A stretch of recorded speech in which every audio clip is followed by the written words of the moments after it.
As a young man, our guest, James Redfield, studied Eastern philosophies, including Taoism and Zen, while majoring in sociology at Auburn University. He later received a master's degree in counseling and spent more than 15 years as a therapist working with abused adolescents.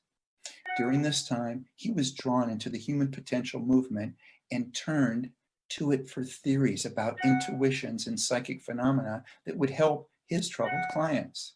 In 1989, he quit his job as a therapist to write full-time using interactive psychology, Eastern and Western philosophies, science, futurism, ecology, and history. James's first book, The Celestine Prophecy, rose to become, you ready for this? Okay, the #1 American book in the world.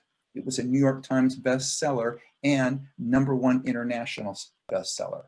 This phenomenal novel spent over 3 years on the New York Times bestseller list.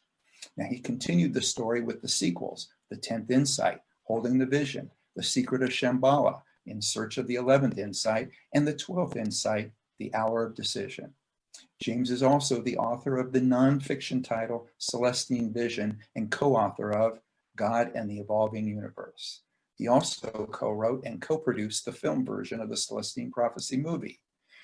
Now, among his many accolades, James was awarded the highly prestigious Medal of the Presidency of the Italian Senate at the 2003 Piemonte International Conference in Italy.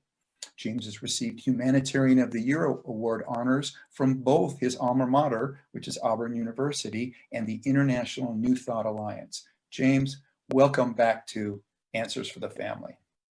Thank you very much. Nice to be with you, Alan.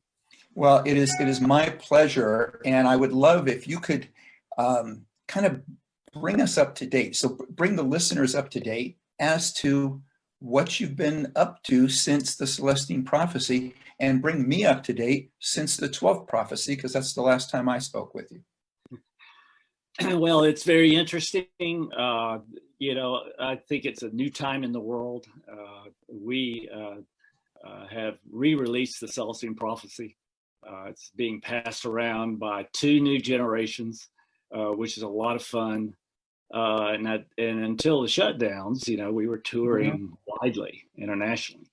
So, you know, those are very exciting times out there for me. And I think it's reason to be optimistic.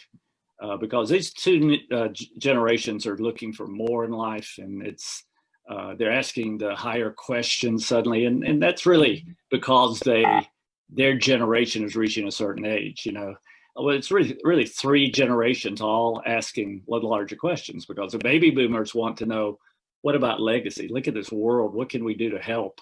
A higher question. Millennials are reaching that critical age of 38 to 40, where you say, okay, I did my duty. I'm a parent. I'm making a living, but what I really want to do with my life.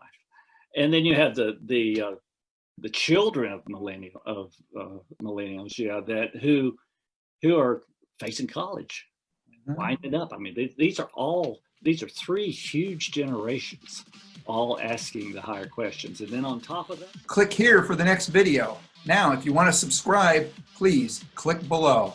And if you'd like to receive notifications, just ring the bell.